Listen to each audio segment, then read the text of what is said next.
ഇങ്ങനെ നോക്കി നിൽക്കുന്നുണ്ട്. അപ്പോൾ ഞാൻ അങ്ങനെ ചിന്തിക്കുക, ഇത് നമ്മുടെ പപ്പയുടെ അമ്മയുടെ ശരീരഭാഗങ്ങൾ പൊന്തി വരികയാണെങ്കിൽ എത്രത്തോളം എനിക്ക് താങ്ങാൻ കഴിയുമെന്ന് എനിക്കറിയില്ല.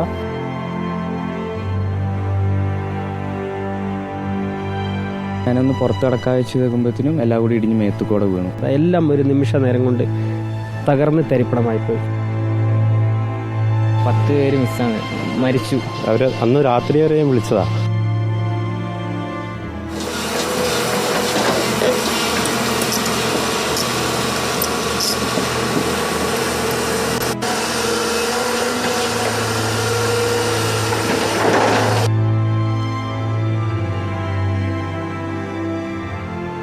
ഇത്രയ്ക്കും നമ്മൾ പ്രതീക്ഷിക്കുന്നില്ല. ഒരിക്കലും ചിന്തിക്കാൻ കഴിയുന്നതിനപ്പുറമാണ് നമുക്ക് സംഭവിച്ചത്. ഇപ്പോഴും എന്താ സംഭവിച്ചതെന്ന് അറിയില്ല. മരിച്ചാണ് ഞാനിപ്പോഴും വരുന്നത്. അപ്പോൾ ഞാനിങ്ങനെ നോക്കി നിൽക്കുന്നുണ്ട്. അപ്പോൾ ഞാൻ അങ്ങനെ ചിന്തിക്കുക, ഇത് നമ്മുടെ പപ്പയുടെ അമ്മയുടെ ശരീരഭാഗങ്ങൾ പൊന്തി വരികയാണെങ്കിൽ എത്രത്തോളം എനിക്ക് താങ്ങാൻ കഴിയുമെന്ന് എനിക്കറിയില്ല. 23 വയസ്സിൽ നമ്മളൊന്ന് സ്വപ്നം കാണാത്തത് കൊണ്ട് ചെയ്തത്, ലോണാണെങ്കിലും ഒരു ജീവിക്കണം എന്നുള്ളൊരു തോന്നലുകൊണ്ട് ചെയ്തത്, എല്ലാം ഒരു നിമിഷ നേരം കൊണ്ട് തകർന്ന് തരിപ്പണമായിപ്പോയി. 10 പേര് മിസ്സാണ്, മരിച്ചു. 5 പേരെ ബോഡി കിട്ടി, ഇനി 5 പേരെ കിട്ടാണ്ട്. ഇനി ഇവിടേക്ക് പോയി കഴിഞ്ഞാൽ വല്യമ്മേൻ്റെ വീടാണ്, കംപ്ലീറ്റ് പോയി, എല്ലാവരും പോയി. അതിലുള്ള ഇനി 5 പേരും കൂടി കിട്ടാനുണ്ട്. നമ്മുടെ സുഹൃത്തുക്കൾ ഒരുപാട് പേരുണ്ട്. മരിച്ച ആൾക്കാരിൽ ഒരുപാട് പേര് പണിക്കാരും സുഹൃത്തുക്കൾ എല്ലാവരും പോയി. അവർ അന്ന് രാത്രി വരെ ഞാൻ വിളിച്ചതാ. ഈ സൈഡിലൊക്കെ ഇഷ്ടംപോലെ വീടുണ്ടായിരുന്നു. നമ്മളെ കൂട്ടുകാരന്മാരൊക്കെ കുറേ പേരുണ്ടായിരുന്നു. നിയാസ് പറഞ്ഞ ഒരുത്തുണ്ടായിരുന്നു. അപ്പോൾ പറഞ്ഞു, അവിടെ വെള്ളം കൂടുന്നുണ്ടില്ലേ, പിന്നെ നല്ല മഴ പെയ്യുന്നുണ്ടില്ല, നമുക്ക് മാറി നിൽക്കണം എന്നൊക്കെ പുള്ളി ചോദിച്ചിരുന്നുണ്ട്. ഞാൻ പറഞ്ഞു, അവിടെ മാറി നിന്നോ. അവൻ്റെ വീട് പിന്നെ റോഡ് സൈഡ് ആയതുകൊണ്ട് അവർക്ക് പേടിക്കാല്ലാത്തതുകൊണ്ട് അവൻ മാറിയില്ല. പക്ഷെ അവൻ്റെ കുടുംബം മൊത്തം പോയി. അവനും അവൻ്റെ അനിയൻ, ഉപ്പ, അമ്മ എല്ലാവരും പോയി. മണ്ണിൽ പുതഞ്ഞുപോയ ഉറ്റവരെ തേടിയവർ മുണ്ടക്കൈയിലെത്തി. തൊണ്ടയിടറി പുറത്തുകേട്ട തേങ്ങലുകൾക്കിടയിലും ചുറ്റിലും പരതുകയാണ്. അന്ത്യകർമ്മങ്ങൾക്കായെങ്കിലും തങ്ങളുടെ എല്ലാമായവരെ കിട്ടിയിരുന്നെങ്കിലെന്ന് ആശിക്കുകയാണ്. ഹൃദയം നുറുങ്ങുന്ന വേദനയിലും കണ്ണു നിറയാതിരിക്കാൻ അവർ പ്രത്യേകം ശ്രദ്ധിച്ചു. കണ്ണുനീർ കാഴ്ച മറച്ചാലോ എന്ന ആശങ്ക. അതിജീവിച്ചവരാണ്. അനിശ്ചിതകാല ഭാവിയിലേക്ക് ആശങ്കയോടെ നോക്കുന്നവരാണ്. അവരെ കരുതേണ്ടത് നമ്മൾ ഓരോരുത്തരുമാണ്. ഉരുളെടുത്ത വയനാടിന്റെ സ്വപ്നങ്ങൾ വീണ്ടും തളിർക്കണം. മണ്ണാൽ പുതഞ്ഞിടങ്ങളിലെല്ലാം പച്ചപ്പ് വിരിക്കണം. ഇനി വേണ്ടത് ഫലപ്രദമായ പുനരധിവാസമാണ്. നമ്മുടെ ഐക്യം അവിടെയും പ്രതിഫലിക്കണം. ക്യാമ്പുകളിൽ കഴിയുന്നവർ അനേകമുണ്ട്. ഒന്നുറക്കെ കരയാൻ പോലുമാകാതെ മനസ്സിൽ നിർവികാരത നിറഞ്ഞവരുണ്ട്. ജോലിയില്ല, കൂലിയില്ല, വരുമാനമില്ല, ഒന്നുമില്ല. നിസ്സഹായത മാത്രമാണ് ബാക്കി. ഒരു വാടക വീടെടുത്ത് തരാമോ, ബാക്കി ഞങ്ങൾ നോക്കിക്കോളാം എന്ന് പറയുന്നതിലുണ്ട് ഉള്ളിലെ സങ്കടക്കടലിരമ്പം. മലവെള്ളം ഒഴുകിയതിന്റെ ബാക്കി അവരുടെ കവിളിലും ഒഴുകിയിറങ്ങുന്നു. കാത്തിരിപ്പ് നീളരുത്. പുനരധിവാസം വേഗത്തിലാകണം. അവർ നമ്മൾ തന്നെയാണ്.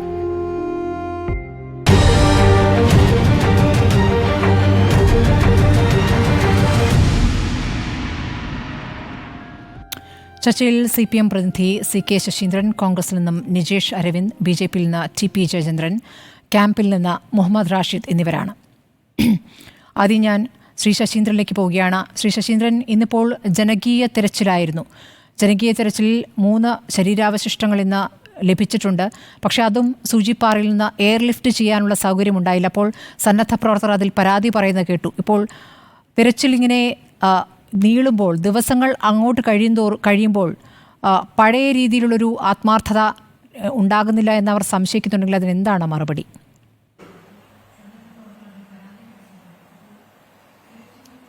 ജനകീയ തെരച്ചിൽ നഷ്ടപ്പെട്ടവർക്ക് വേണ്ടി പ്രദേശവാസികളും ക്യാമ്പിൽ കഴിയുന്നവരും തന്നെ സന്നദ്ധത അറിയിച്ചുകൊണ്ട് തുടരുകയാണ്. എങ്ങനെയെങ്കിലും നഷ്ടപ്പെട്ടവരുടെ വിവരങ്ങൾ അറിയണം, ശരീരങ്ങൾ കിട്ടണമെന്ന അർത്ഥത്തിലാണ് അവർ തിരയുന്നതിന് വേണ്ടി അവർ കൂടെ പോകുന്നത്. തീർച്ചയായിട്ടും ഗവൺമെൻറ് അതിൻ്റെ സംവിധാനങ്ങൾ എല്ലാം ഒരുക്കുകയാണ്. ഇന്ന് എയർലിഫ്റ്റ് ചെയ്യാൻ വേണ്ടി 3 ശരീരഭാഗങ്ങൾ കിട്ടിയില്ല എന്നുള്ള പരാതി അവർ ഉന്നയിച്ചിട്ട് തീർച്ചയായിട്ടും അത് പരിഹരിക്കപ്പെടേണ്ടതാണ്. കഴിഞ്ഞ ദിവസവും അങ്ങനെ ഒരു സംഭവം ഉണ്ടായിരുന്നു. നമുക്ക് പിറ്റേ ദിവസമായിരുന്നു എടുക്കാൻ വേണ്ടി കഴിഞ്ഞിരിക്കുന്നത്. എയർലിഫ്റ്റ് ചെയ്യാൻ തീർച്ചയായിട്ടും ഹെലികോപ്റ്ററിൻ്റെയും മറ്റും സഹായമാണ് അനിവാര്യമായിട്ട് വേണ്ടത്. അതിലെന്താണ് ഇന്ന് സംഭവിച്ചതെന്ന് തീർച്ചയായിട്ടും ഇടപെട്ട് ആ ശരീരഭാഗങ്ങൾ ബന്ധപ്പെട്ട കേന്ദ്രങ്ങളിൽ എത്തിക്കാനുള്ള നടപടി സ്വീകരിക്കണം. ആത്മാർത്ഥ കുറവായിട്ടാണ് കാണേണ്ടതില്ല. ആത്മാർത്ഥ ഉള്ളത് കൊണ്ടാണ് ഇപ്പോൾ നാളെയും മറ്റന്നാളുമായിട്ട് ചാലിയാർ പുഴയുടെ തീരങ്ങൾ 5 സെക്ടറായി തിരിച്ച് വീണ്ടും തെരച്ചിൽ തുടരാനുള്ള നടപടിയാണ് സ്വീകരിച്ചിരിക്കുന്നത്. അതിൻ്റെ പദ്ധതിയാണ് ജില്ലാ ഭരണകൂടവും മന്ത്രിമാരുടെ ഉപസമിതിയുമെല്ലാം പരസ്പരം ബന്ധപ്പെട്ടുകൊണ്ട് ചെയ്തിരിക്കുന്നത്. തീർച്ചയായിട്ടും എയർലിഫ്റ്റ് ചെയ്യാൻ വന്നതിലുള്ള പോരായ്മ എന്താണെന്ന് മനസ്സിലാക്കി എന്നുള്ളത് എന്തായാലും അത് അവിടെ ഏത് രീതിയിലായാലും അത് ആ ശരീരഭാഗങ്ങൾ ജില്ലാ ഭരണകൂടം എത്തിക്കാനുള്ള എല്ലാ സംവിധാനം ചെയ്യുമെന്ന കാര്യത്തിൽ സംശയവുമില്ല. അതോടൊപ്പം ശ്രീ ശശീന്ദ്രൻ, മഴ പെയ്താൽ കാര്യങ്ങൾ തടസ്സപ്പെടുമെന്നൊരു അവസ്ഥ കൂടിയുണ്ടല്ലോ അല്ലേ? ഇന്നിപ്പോൾ ചാറ്റൽ മഴയായിരുന്നു, പക്ഷേ തെരച്ചിൽ വേഗം അവസാനിപ്പിക്കേണ്ടി വന്നു. ഇനിയിപ്പോൾ വരും ദിവസങ്ങളിൽ അതിശക്തമായ മഴ പെയ്യുമെന്നുള്ള മുന്നറിയിപ്പുണ്ട് സംസ്ഥാനമാകെ. അതെ, ആ മുന്നറിയിപ്പുണ്ട്. അതുകൊണ്ട് തന്നെ വളരെ പെട്ടെന്ന് ഇത്തരം കാര്യങ്ങൾ കിട്ടിയിട്ട് കൈവിട്ടു പോകാതിരിക്കാൻ ശ്രദ്ധിക്കേണ്ടതുണ്ട്. തീർച്ചയായിട്ടും അതിലിടപെടണം. അവരുടെ ആ വിമർശനത്തെ ജനാധിപത്യപരമായി സ്വീകരിക്കുകയല്ലാതെ മറ്റു രീതിയിൽ അതിനെ കാണേണ്ട കാര്യമില്ല. ആത്മാർത്ഥമായി ഇറങ്ങി പുറപ്പെട്ടവരാണ് തെരച്ചിലിന് വേണ്ടിയിട്ടുള്ളവർ. അവർ ആ പുഴയോരൊക്കെ ഇറങ്ങി അവിടെ എത്തിപ്പെട്ടത് എന്ന് പരപ്പൻപാറയിൽ ആ ഭാഗത്ത് എത്തിപ്പെട്ടതെന്ന് പറയുന്നത് വളരെ സാഹസികമായ ഒരു ജോലി കൂടിയായിരുന്നു. അതുകൊണ്ട് അവരുടെ വിമർശനത്തെ നമ്മൾ ഏറ്റവും ജനാധിപത്യപരമായും ഏറ്റവും ബഹുമാനത്തോടെ കണ്ട് ആ പരാതി പരിഹരിക്കുക എന്നുള്ളതാണ് ആവശ്യം. തീർച്ചയായിട്ടും അതിൽ ഇടപെടുക എന്നുള്ളത് സർക്കാരിൻ്റെയും ജില്ലാ ഭരണകൂടത്തിൻ്റെയും ഒക്കെ ചുമതലയായിട്ട് മാറിക്കഴിഞ്ഞിട്ടുണ്ട്. തീർച്ചയായിട്ടും ഇടപെടുക എന്നുള്ളതാണ്. ആ വിമർശനത്തെ നല്ല സ്പിരിറ്റോടെ ഉൾക്കൊള്ളുക എന്നുള്ളതാണ് നമുക്ക് ചെയ്യാനുള്ളത്. ആ അർത്ഥത്തിൽ നമുക്കതിനെ കാണുകയും ചെയ്യും. ശരി, ശ്രീ നിജേഷ് അരവിന്ദ്, ഇപ്പോൾ താൽക്കാലിക പുനരധിവാസമാണ് ഇനി അടുത്ത് നടക്കാനുള്ളത്. അപ്പോൾ ക്യാമ്പുകളിലെ ജീവിതം ഇത്രയും ദിവസം ക്യാമ്പുകളിലാണ്. ക്യാമ്പുകളിൽ ആദ്യ ദിവസം ഉണ്ടായിരുന്ന വളണ്ടിയർമാർ ഇപ്പോൾ ആ രൂപത്തിലല്ല പെരുമാറുന്നൊക്കെ അവിടുന്ന് ഇവിടുന്നൊക്കെ ചെറിയ പരാതികളൊക്കെ വരുന്നുണ്ട്. അത് സ്വാഭാവികമായി വരുന്നതുമാണ്. ഇനിയിപ്പോൾ താൽക്കാലികമായി ഇവർക്ക് വീടൊരുക്കുക എന്നുള്ളതാണ് ഏറ്റവും പ്രധാനപ്പെട്ട ഘടകം. അപ്പോൾ എത്രയും പെട്ടെന്ന് വീടുകളിലേക്ക് എത്തിക്കാൻ കോൺഗ്രസിൻ്റെ ഭാഗത്തുനിന്നുള്ള നടപടികൾ എന്തൊക്കെയാണ്? ഇതിപ്പോൾ ഐക്യത്തോടു കൂടിയാണല്ലോ നമ്മൾ മുന്നോട്ട് പോകുന്നത്. സർക്കാർ ഇപ്പോൾ 252ഓളം വീടുകൾ കണ്ടെത്തിയിട്ടുണ്ട്. ഇപ്പോൾ ഞങ്ങളുടെ സ്ഥാപനം 42 വീടുകൾ കണ്ടെത്തി അങ്ങോട്ട് മന്ത്രിയെ അറിയിച്ചിട്ടുണ്ട്. അപ്പോൾ കോൺഗ്രസിൻ്റെ ഭാഗത്തുനിന്നുള്ള നടപടികൾ എന്തൊക്കെയാണ്? തീർച്ചയായിട്ടും സമാനതകളില്ലാത്ത ഒരു സാഹചര്യത്തിലൂടെയാണ് നമ്മൾ കടന്നു പോകുന്നത്. ഇന്നുള്ള പ്രശ്നമല്ല നാളെയുള്ള പ്രശ്നം. ഒരിക്കലും കാണാത്ത രീതിയിലുള്ള പ്രശ്നങ്ങളെ നമ്മൾ ഫേസ് ചെയ്തുകൊണ്ടിരിക്കുകയാണ്. അപ്പോൾ സ്വാഭാവികമായിട്ടും സർക്കാർ മുന്നോട്ട് വെക്കുന്ന പദ്ധതികളോട് പരിപാടികളോട് എല്ലാ രീതിയിലും സഹകരിക്കുക എന്നുള്ളതാണ് കോൺഗ്രസിൻ്റെ നയം. അത് എന്താണോ ആവശ്യപ്പെടുന്നത്, എന്താണോ ആവശ്യമുള്ളത് അവിടെ അത് ഫില്ല് ചെയ്യുക എന്നുള്ളതാണ്. അതിന് ബഹുമുഖ പദ്ധതികളാണ് നടപ്പിലാക്കിക്കൊണ്ടിരിക്കുന്നത്. ഇപ്പോൾ നമ്മൾക്ക് തന്നെ അറിയാം, നമ്മുടെ ആളുകൾ നേരെ പരിചയമുള്ളവർ, അവരുടെ കുടുംബങ്ങളൊക്കെയാണ് അവിടെയുള്ളത്. അപ്പോൾ എത്രയും പെട്ടെന്ന് പുനരധിവാസ പ്രക്രിയ സർക്കാർ മുൻകൈ എടുക്കുന്നു. അതിനോടൊപ്പം ചേർന്നുകൊണ്ട് ഞങ്ങളും പ്രവർത്തിക്കുന്നു. അതാണ് ഉദ്ദേശിക്കുന്നത്. സർക്കാർ അതിന് നേരത്തെ പറഞ്ഞതുപോലെ ഒരു പ്ലാൻ മുന്നോട്ട് വെക്കുന്നു. ആ പ്ലാനിനോടൊപ്പം സഹകരിക്കുക എന്നുള്ളത് മാത്രമേ ഉള്ളൂ. ഞങ്ങൾ ഇന്നത് എന്ന് ഉള്ള ഒരു പ്ലാൻ ഇല്ല. എന്താണോ ആവശ്യം അതിനനുസരിച്ച് പ്രതികരിക്കാൻ പാർട്ടി തയ്യാറെടുത്ത് നിൽക്കുകയാണ്. അത് ചെയ്തുകൊണ്ടിരിക്കുകയാണ്. ശരി, ടി പി ജയചന്ദ്രൻ, ഇപ്പോൾ എല്ലാ പാർട്ടികളും ഒരുമിച്ച് തന്നെയാണ്, പരസ്പര പ്രത്യാരോപണങ്ങളൊന്നും ഇല്ലാതെയാണ്, ഇപ്പോൾ പ്രത്യാരോപണങ്ങളില്ലാതെയാണ് ഇതുവരെ മുന്നോട്ട് പോയത്. BJP അവിടെ കേന്ദ്രീകരിച്ച് നടത്തുന്ന പ്രവർത്തനങ്ങൾ എന്തൊക്കെയാണ്? ഇപ്പോൾ ഇന്നലെ പ്രധാനമന്ത്രി വന്നു, പണം കൊണ്ടൊരു ബുദ്ധിമുട്ടുണ്ടാകില്ല എന്നൊരു ഉറപ്പും നൽകിയിരിക്കുകയാണ്. അപ്പോൾ വേഗത്തിലൊരു മെമ്മോറാണ്ടം എന്നുള്ളതാണ് സർക്കാരിനോട് ആവശ്യപ്പെട്ടിരിക്കുന്നത്. അതിന്മേലുള്ള നടപടികൾ പുരോഗമിക്കുകയുമാണ്.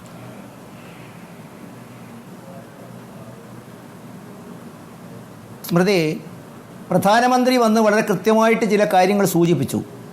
ദുരന്തമുഖത്ത് കേരളം ഒറ്റയ്ക്കല്ല. പണമില്ലാത്തതുകൊണ്ട് അല്ലെങ്കിൽ പണമില്ലായ്മ കേരളത്തിലെ ഇതിന് ദുരിതാശ്വാസ പ്രവർത്തനങ്ങൾക്കോ പുനരധിവാസ പ്രവർത്തനങ്ങൾക്കോ ഒരു തടസ്സമാവില്ല.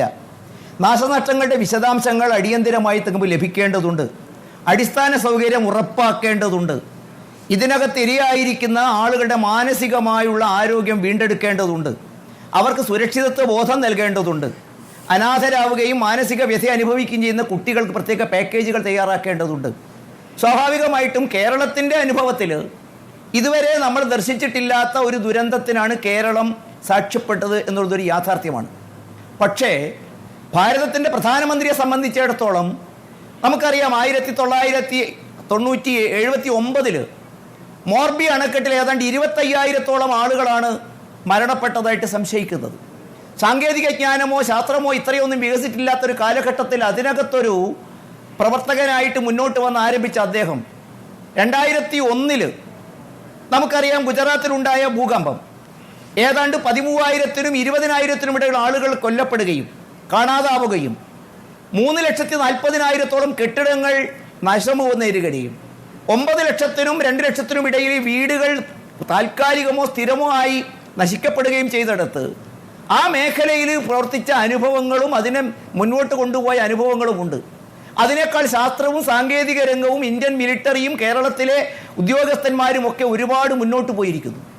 ഈ മുഖത്ത് നമുക്കറിയാം എല്ലാ രാഷ്ട്രീയ പാർട്ടികളും സന്നദ്ധ സംഘടനകളും ഒക്കെ ഒരുമിച്ച് നിന്നാണ് പ്രവർത്തിക്കുന്നത്. ഇതാരംഭിച്ച ആ ഘട്ടം മുതൽ തന്നെ ഞങ്ങളെപ്പോലുള്ള ആളുകൾ അവിടെ ഉണ്ടായിരുന്നു. ഏറ്റവും പ്രധാനപ്പെട്ടത് ആദ്യഘട്ടത്തിൽ നമ്മുടെ മുമ്പിൽ ഉണ്ടായിരുന്നത് റെസ്ക്യൂ ആയിരുന്നു. അവരെ രക്ഷപ്പെടുത്തുക, ജീവനോടെ ഉള്ള ആളുകളെ പരമാവധി രക്ഷപ്പെടുത്തുക. ഒരുപക്ഷെ നമ്മൾ ഈ മുറിയിലിരുന്ന് സംസാരിക്കുന്ന അവസ്ഥയല്ല സ്വാഭാവികമായിട്ടും അവിടെ നേരിട്ട് പോകുമ്പോഴുണ്ടാവുക. അവിടെ അനുഭവിക്കുന്ന ആളുകളുടെ കുറ്റപ്പെടുത്തലിനെ ഒരിക്കലും നമുക്ക് കുറച്ച് കാണാൻ സാധിക്കില്ല. ഒരുപക്ഷെ നിങ്ങളോ ഞാനോ ആയിരുന്നു ആ മുഖം അനുഭവിക്കുന്നതെങ്കിൽ, ആ മുഖത്തുണ്ടാകുന്നതെങ്കിൽ നമ്മളുടെ പ്രതികരണം ഇതുപോലെ തന്നെ ആകുമായിരുന്നു. പരാതികൾ പറയുമ്പോഴും നമ്മൾ ചില കാര്യങ്ങൾ ശശിയേട്ടൻ സൂചിപ്പിച്ചതുപോലെ കാണണം. ഫ്രീ ഹാൻഡായിട്ട് തന്നെ അവിടെ എത്തിപ്പെടുക എന്നുള്ളത് ദുഷ്കരമാണ്. അക്കൂട്ടത്തിൽ കാലാവസ്ഥ കൂടി അല്പം ബുദ്ധിമുട്ടാകുമ്പോൾ ആ മേഖലകളിൽ കണ്ടെത്തുക, അവരെ തിരിച്ചു കൊണ്ടുവരിക എന്നുള്ള കാര്യങ്ങൾ സ്വാഭാവികമായിട്ടും ഒരുപാട് ബുദ്ധിമുട്ടുകളുണ്ട്.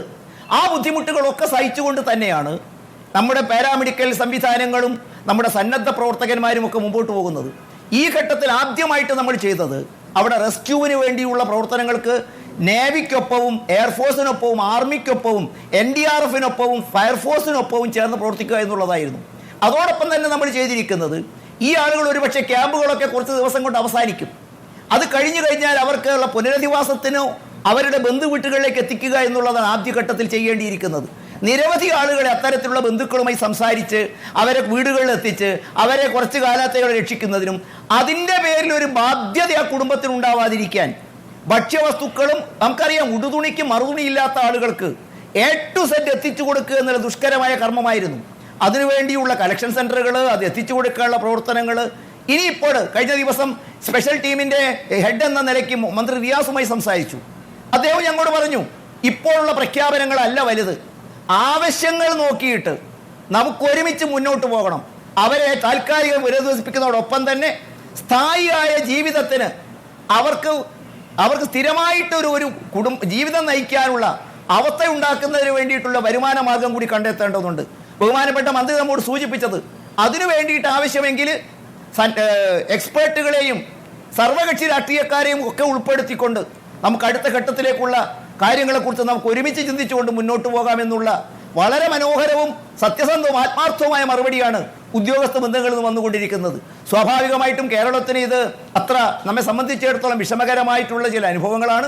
സ്വാഭാവികമായിട്ടും അതിനെ അതിജീവിക്കാനുള്ള കരുത്തും കെൽപ്പും കേരളത്തിലെ കൂട്ടായ്മ, എവിടെ ദുരന്തമുണ്ടായാലും നമുക്കൊക്കെ അറിയാം, ആളുകൾ മറ്റെല്ലാം മാറ്റിവെച്ചുകൊണ്ട് ഒരുമിച്ച് അതിനെ അഭിമുഖീകരിക്കാൻ വേണ്ടി തയ്യാറാകും.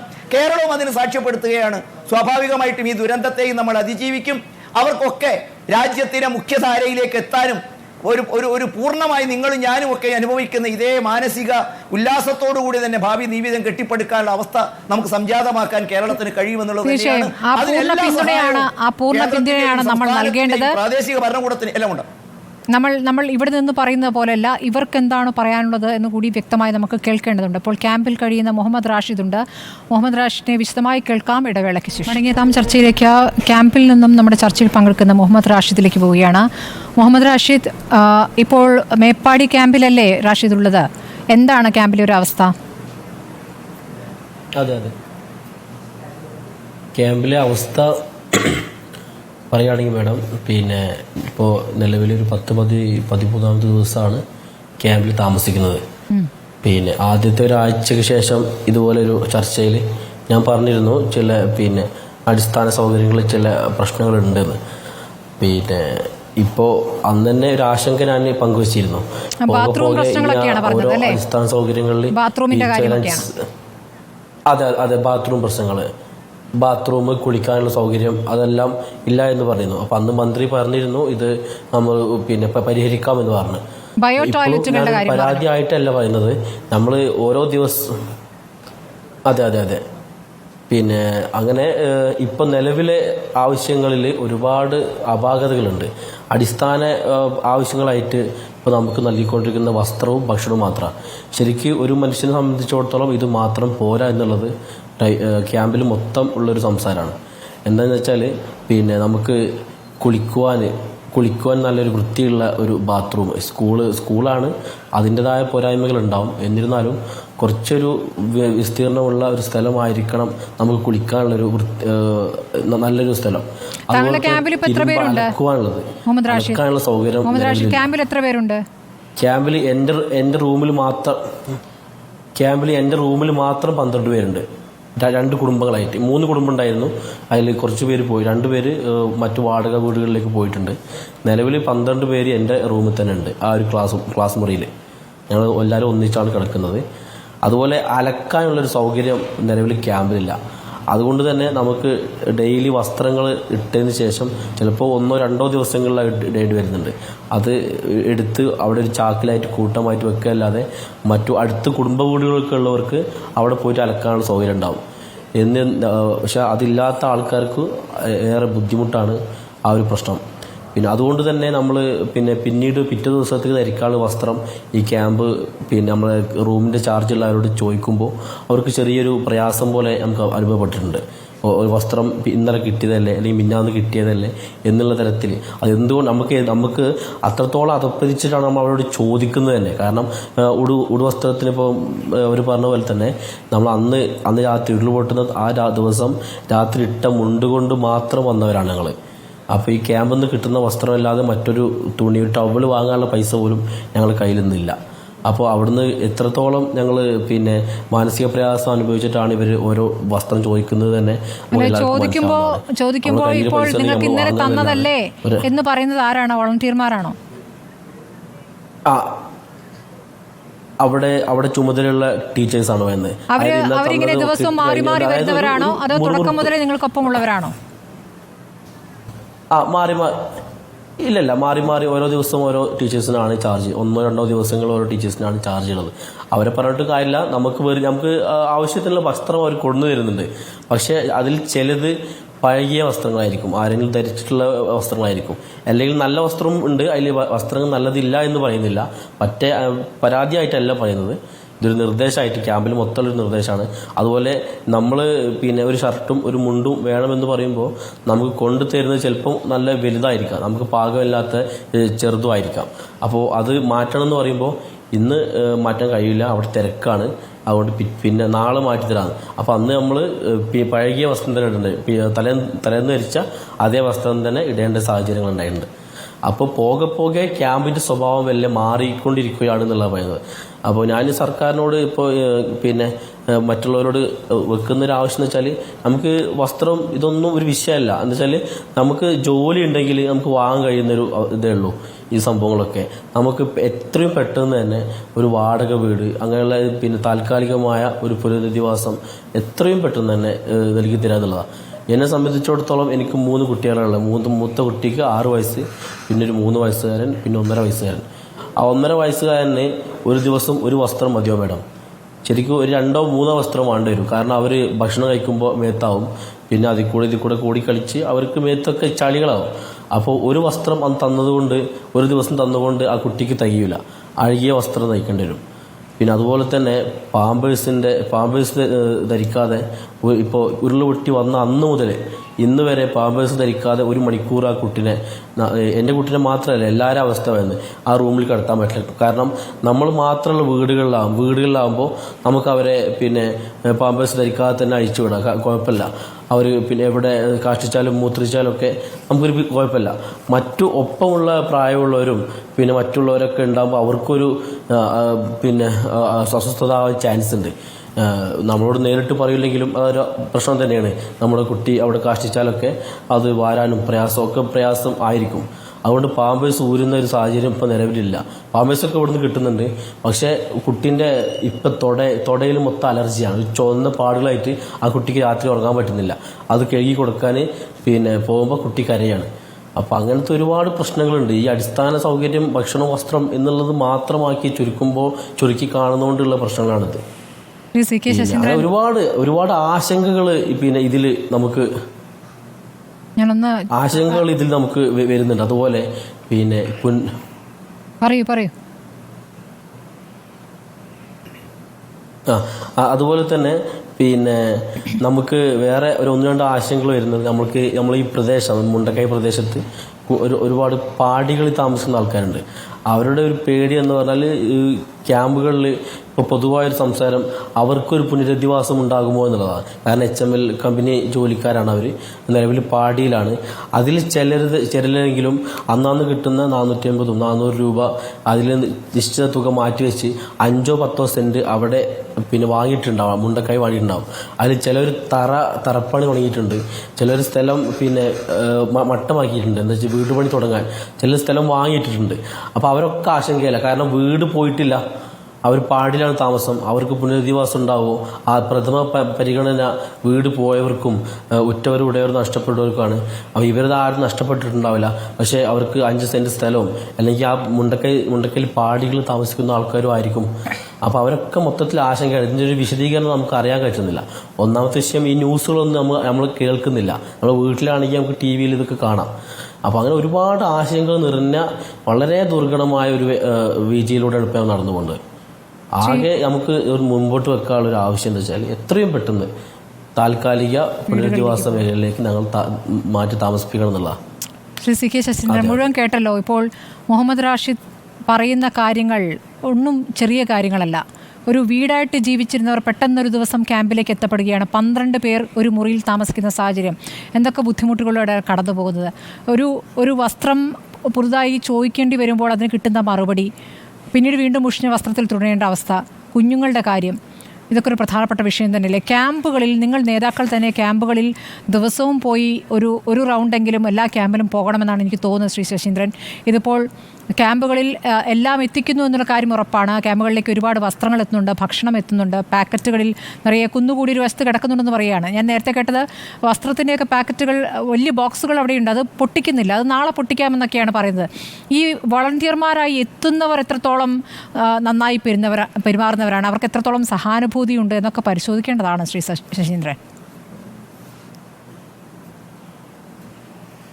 മുഹമ്മദ് റാഷിദ് പറഞ്ഞതെല്ലാം ശ്രദ്ധാപൂർവം ഞാൻ കേട്ടു. അദ്ദേഹത്തിൻ്റെ അനുഭവങ്ങളാണല്ലോ പറഞ്ഞിരിക്കുന്നത്. അതെ, ഞാൻ ക്യാമ്പിൽ ഇന്നലെ പോയതാണ്, ഇന്ന് പോയതാണ്. അവിടെ ക്യാമ്പിനൊരു ഡയറക്ടറുണ്ട്, KS ഉദ്യോഗസ്ഥനാണ്. ഇങ്ങനെ എന്തെങ്കിലും സാഹചര്യങ്ങളുണ്ടെങ്കിൽ അദ്ദേഹത്തോട് പറയാം. അദ്ദേഹം അത് KS ഉദ്യോഗസ്ഥന്മാരാണ് ക്യാമ്പിലെ ചുമതല കൊടുത്തിരിക്കുന്നത്. ഈ കേരളത്തിൻ്റെ IAS ആണ് KS എന്ന് പറയുന്നത്. അദ്ദേഹമാണ് അവിടെ ഉള്ളത്.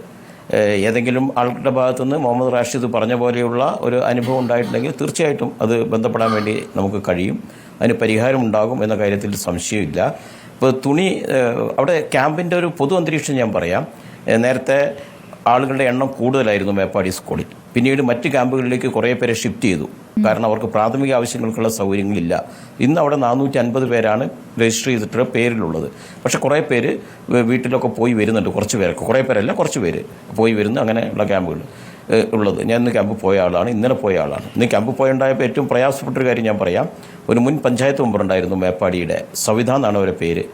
സവിതയുടെ കുടുംബം ഒരാളൊഴിച്ച്, ഒരു മകളൊഴിച്ച് ബാക്കി എല്ലാവരും നഷ്ടപ്പെട്ടു. ഒരു ബോഡി മെനഞ്ഞാന്ന് കിട്ടിയതിൽ സവിതയുടെ ആണെന്ന് സവിതയുടെ മകൾ തിരിച്ചറിഞ്ഞിട്ടുണ്ട്. പക്ഷേ നേരത്തെ ഒരു ബോഡിയിൽ സംശയമുള്ളത് കൊണ്ട് അതിൻ്റെ DNA ടെസ്റ്റിന് അയച്ചിരിക്കുകയാണ്. അപ്പോൾ പോലീസിന് DNA ടെസ്റ്റിൻ്റെ റിസൾട്ട് കിട്ടിയാലേ അത് കൊടുക്കാൻ വേണ്ടി കഴിയും. ഇതെല്ലാം സാങ്കേതികമായ കാര്യങ്ങളാണ്. അതിലപ്പം തന്നെ മന്ത്രിയുടെ അടുത്തും എൻ്റെ കൂടെ സന്തോഷ് എൻ്റെ കൂടെ പിന്നെ ശിവദാസൻ MP കൂടി ഉണ്ടായിരുന്നു ക്യാമ്പ് പോകുമ്പോൾ. അദ്ദേഹമൊക്കെ ഇടപെട്ട് എങ്ങനെ ഈ കാര്യങ്ങൾ ചെയ്യാൻ കഴിയുമെന്ന് ആലോചിക്കും. ഇവിടെ അതൊരു കാര്യം ഞാൻ പറഞ്ഞു എന്ന് മാത്രമേ ഉള്ളൂ. മുഹമ്മദ് റാഷിദ് പറഞ്ഞ ഒരു കാര്യത്തെയും ഞാൻ ചെറുതായി കാണുന്നില്ല. ഒരു വീട്ടിൽ താമസിക്കുന്ന സൗകര്യങ്ങൾ സ്വാഭാവികമായിട്ടും ഇതുപോലെ ക്യാമ്പിൽ ഒരുക്കാൻ നൂറുകണക്കിന് ആൾക്കാർ താമസിക്കുമ്പോൾ ഉണ്ടാകുന്ന പ്രയാസങ്ങൾ ഉണ്ടാകാം. പക്ഷേ അവിടെ വസ്ത്രങ്ങൾ കൊടുത്തു കഴിഞ്ഞാൽ ആ വസ്ത്രങ്ങൾ ലൂസാണെങ്കിൽ അവിടെ ടൈലർമാർ, കുടുംബശ്രീയുടെ സന്നദ്ധ പ്രവർത്തകരുണ്ട്. ഇന്ന് ആ ക്യാമ്പ് പോയപ്പോൾ അടുത്ത വീട്ടിലെ ഒരു കുട്ടി, ആ കുട്ടി എന്നോട് പറഞ്ഞത്, ഞാൻ ക്യാമ്പ് തുടങ്ങി അന്ന് തൊട്ട് ടൈലർ മെഷീനായിട്ട് ഇവിടെ വന്നിരിക്കുകയാണ്. കുട്ടികൾ ലൂസുള്ള തുണി ചെറുതാക്കി കൊടുക്കും, ഓൾട്ടർനേഷൻ എന്തോ അതിന് പറയും.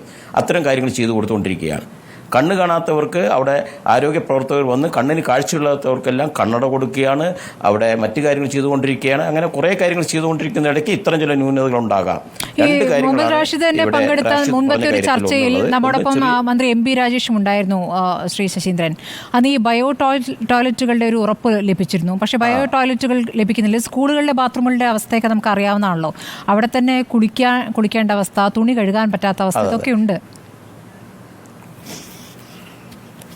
ഉണ്ട്, അതൊന്നും സംശയമില്ലാത്ത കാര്യം. അതുകൊണ്ടാണ് അവിടുന്ന് എണ്ണം ചുരുക്കാൻ വേണ്ടി ശ്രമിച്ചിരുന്നത്. മറ്റ് 3 ക്യാമ്പുകൾ അതിന് ശേഷം എനിക്ക് തോന്നുന്നു എം പി രാജേഷ് മിനിസ്റ്റർ പറഞ്ഞ തീയതിയൊന്നും എൻ്റെ മനസ്സിലില്ല, പറഞ്ഞ ശേഷം ആ ക്യാമ്പിൽ നിന്ന് 2 പുതിയ ക്യാമ്പുകൾ വീണ്ടും ആരംഭിച്ചിട്ടുണ്ട്. കൽപ്പറ്റയിലേക്ക് പിന്നെ നമ്മുടെ കൽപ്പറ്റയിലുള്ള ഒരു സ്വകാര്യ സ്കൂളുണ്ട്, ആ സ്കൂളിലേക്ക് ഒരു ക്യാമ്പ് ആരംഭിച്ചിട്ടുണ്ട്. കുറേ കൂടി ഇങ്ങോട്ട് ഷിഫ്റ്റ് ചെയ്തു. അങ്ങനെയൊക്കെയാണ് കുറേ കാര്യങ്ങൾ ചെയ്യുന്നത്. ഏതായാലും അദ്ദേഹം പറഞ്ഞ ചില കാര്യങ്ങളുണ്ട്.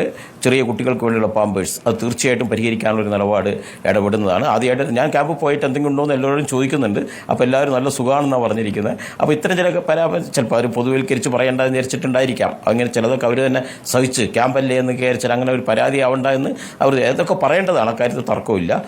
തുണി കൊടുക്കുന്ന കാര്യത്തിൽ നമുക്ക് നമുക്ക് ഇടപെടാം, കുട്ടികളുടെ കാര്യത്തിൽ ഇടപെടാം. പിന്നെ പുനരധിവാസവുമായി ബന്ധപ്പെട്ട ചില സംശയങ്ങൾ റാഷിദ് ഉന്നയിച്ചിട്ടുണ്ട്. ചില പ്രശ്നങ്ങളുണ്ട്, എനിക്കറിയാം. കഴിഞ്ഞ വർഷം പുത്തുമലയുമായി ബന്ധപ്പെട്ട് ഞങ്ങളുണ്ടാക്കിയപ്പോൾ ഞങ്ങളന്ന് 105 പേർക്ക് വീട് കൊടുക്കാനാണ് തീരുമാനിച്ചത്. അന്ന് MLA എന്ന നിലക്ക് ഞങ്ങൾ അവിടുത്തെ രാഷ്ട്രീയ പാർട്ടി നേതാക്കന്മാർ, മഹൽ കമ്മിറ്റിയുടെ പ്രതിനിധി, അമ്പലത്തിൻ്റെ പ്രതിനിധി, ജനപ്രതിനിധികൾ എല്ലാം കൂടി ഇരുന്നിട്ടാണ് 105 പേരുടെ ലിസ്റ്റ് ഉണ്ടാക്കിയത്. അപ്പോൾ നോംസിൽ വരാത്ത ചില ആളുകളുണ്ടായി. അവർക്ക് എന്ത് ചെയ്യാൻ വേണ്ടി കഴിയും? അതായത് സർക്കാരിൻ്റെ ഉത്തരവിനനുസരിച്ച് താമസിക്കുന്ന ഒരാളുടെ വീട് പോയാലേ ഉള്ളൂ. അയാൾ താമസിക്കുമ്പോൾ അവിടെ രേഖയൊന്നുമില്ല. ഒരു സുഹൃത്ത് പറഞ്ഞിട്ട് ഒരു സുഹൃത്ത് നിങ്ങളിവിടെ താമസിച്ചോളി എന്ന് പറഞ്ഞിട്ട് താമസിക്കുന്ന ഒരാളുണ്ട്. അല്ലെങ്കിൽ പാടി വേറൊരാളുടെ പേരിലായിരിക്കും, തോട്ടത്തൊഴിലാളിയുടെ പേരിലായിരിക്കും, തോട്ടത്തൊഴിലാളിക്ക് വേറൊരു വീടുണ്ടായിരിക്കാം, ആ പാടിയിൽ താമസിച്ച ആളുണ്ട്. അവർക്കൊന്നും സർക്കാരിൻ്റെ പട്ടികയിൽ വരില്ല. അങ്ങനത്തെ വലിയ വിഷയങ്ങളുണ്ട്. അന്ന് ഞങ്ങൾ ചെയ്തത് ചില സന്നദ്ധ സംഘടനകൾ ഉപയോഗിച്ചുകൊണ്ട് 10 വീടുകൾ അങ്ങനെ പലർക്കും കൊടുത്തിട്ടുണ്ട്. എങ്ങനെ ഉൾപ്പെടുത്താൻ വേണ്ടി പാടിയിലുണ്ടായിരുന്ന ആളുകളുടെ ഇവിടെ പാടിയിലുള്ളവർക്ക് പാടിയിലുള്ള ആൾക്കാർക്ക് തോട്ടം മാനേജ്മെൻറ്റൊക്കെ ആയിട്ട് സംസാരിച്ചിട്ട് കുറേ പാടികൾ പുതുക്കി പണിയുന്നുണ്ട്. വേണ്ടത്ര സൗകര്യം ഇല്ലാത്തതുകൊണ്ട് അതിൻ്റെ അറ്റകുറ്റപ്പണികളൊക്കെ ഇപ്പോൾ നടന്നുകൊണ്ടിരിക്കുന്നുണ്ട്. അവിടേക്ക് അവരെ മാറ്റി താമസിപ്പിക്കാൻ വേണ്ടി കഴിയുമെന്നാണ് ഞാൻ പ്രതീക്ഷിക്കുന്നത്. അതിൻ്റെ ഏതെങ്കിലും സാങ്കേതിക വിഷയങ്ങൾ ഉയർന്നു വന്നാൽ തീർച്ചയായിട്ടും നമുക്ക് എല്ലാവർക്കും കൂടി അങ്ങ് ഇടപെട്ട് ആ കാര്യങ്ങൾ പരിഹരിക്കാൻ കഴിയും. കാരണം ഗവൺമെൻറ് വളരെ വിശാലമായ രീതിയിലും സമഗ്രമായ രീതിയിലും സൂക്ഷ്മമായ പരിശോധന നടത്തിക്കൊണ്ടുമാണ്. ഇപ്പോൾ ക്യാമ്പിലേക്ക് തിരിച്ചു പോകുന്ന ഒരാൾ വരുമ്പോൾ അവർക്ക് ആവശ്യമായ പണം വേണം. 10,000 രൂപ കുടുംബത്തിന് കൊടുക്കും, ഗവൺമെൻറ് പ്രഖ്യാപിച്ചു. മാത്രമല്ല ഒരു കുടുംബത്തിൽ 300 രൂപ വെച്ച് പ്രതിദിനം 2 പേർക്ക് കൊടുക്കും. അവിടെ ഒരു കിടപ്പ് രോഗിയുണ്ടെങ്കിൽ പ്രതിദിനം 3 പേർക്ക് വെച്ച് 300 രൂപ കൊടുക്കും. വീട് കണ്ടെത്താനുള്ള വളരെ വിശാലമായ പൈസയൊക്കെ കിട്ടി തുടങ്ങിയോ? ദിവസം 300 രൂപ എന്നുള്ള തുക കൊടുക്കാൻ തീരുമാനിച്ചുള്ളൂ. ഇല്ല കിട്ടിയിട്ടുണ്ടാവില്ല. അവരുടെ അക്കൗണ്ടിലേക്കും മറ്റു കാര്യങ്ങളിലേക്കും പോകേണ്ടതാണ്. ഇല്ല കിട്ടി തുടങ്ങിയിട്ടുണ്ടാവില്ല. അതെ, ഗവൺമെന്റ് പ്രഖ്യാപിച്ച് അവരെ അക്കൗണ്ടിലേക്ക് പോകേണ്ടതാണ്. ക്യാമ്പിൽ നിന്ന് വിട്ടാലാണ് അതൊക്കെ കിട്ടുക, ക്യാമ്പിലുള്ളവരേക്കല്ല. ഇനി ക്യാമ്പിൽ നിന്ന് തിരിച്ച് വീട്ടിലെത്തി ഒരു സ്നേഹ വീട്, ഇപ്പം നിങ്ങൾ ഒരുക്കിയ സ്നേഹ വീട്, ആ സ്നേഹ വീട്ടിലെത്തി കഴിഞ്ഞാൽ അവർക്ക് പിന്നെ അവിടത്തേക്കുള്ള പാത്രങ്ങൾ വേണം. ഭക്ഷ്യസാധനങ്ങൾ മാത്രം പോരാ, അവർക്ക് ആവശ്യമായ പാത്രങ്ങൾ വേണം, കട്ടിൽ വേണം, ഫാൻ വേണ്ടെടുത്ത് ഫാന് വേണം. ഈ ബേസിക് കാര്യങ്ങളെല്ലാം ഉപയോഗിച്ചുകൊണ്ടൊരു ബേസിക് കിറ്റ് കൊടുക്കുമെന്ന് ഗവൺമെൻറ് പ്രഖ്യാപിച്ചിരിക്കുകയാണ്. ഇന്ന് മുഹമ്മദ് റിയാസ് തന്നെ ആ കാര്യങ്ങൾ പറഞ്ഞിട്ടുണ്ട്.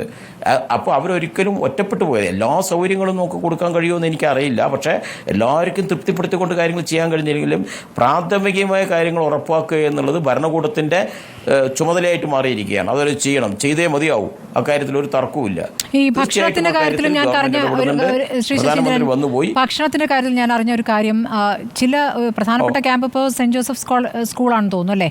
ആ ക്യാമ്പിൽ നല്ല രീതിയിൽ ഭക്ഷണത്തിന്റെ കാര്യത്തിലൊക്കെ നല്ല ശ്രദ്ധയുണ്ട്. പക്ഷേ ഏറ്റവും പ്രധാനപ്പെട്ടത് മേപ്പാടിയാണ്. അതെ, ആ ക്യാമ്പിലെല്ലാം കിട്ടുന്നുണ്ട്. പക്ഷേ മറ്റ് ക്യാമ്പുകളിൽ അങ്ങനെയല്ല. എല്ലാ ദിവസവും ഒരേ വെജിറ്റേറിയൻ ഭക്ഷണം, ഇപ്പം നന്നായി ഭക്ഷണം കഴിച്ചൊക്കെ ജീവിച്ചവരല്ലേ. അപ്പോൾ പെട്ടെന്ന് ഈ കാര്യങ്ങളൊക്കെ മാറി മറിയുമ്പോൾ അതിലൊരു തുടർച്ചയുണ്ടാകുന്നൊക്കെ ഒരു വിഷമമായി അവർ പറയുന്നുണ്ട്. അത് പുറത്തേക്ക് പറയാൻ പോലും മടിയാണ്.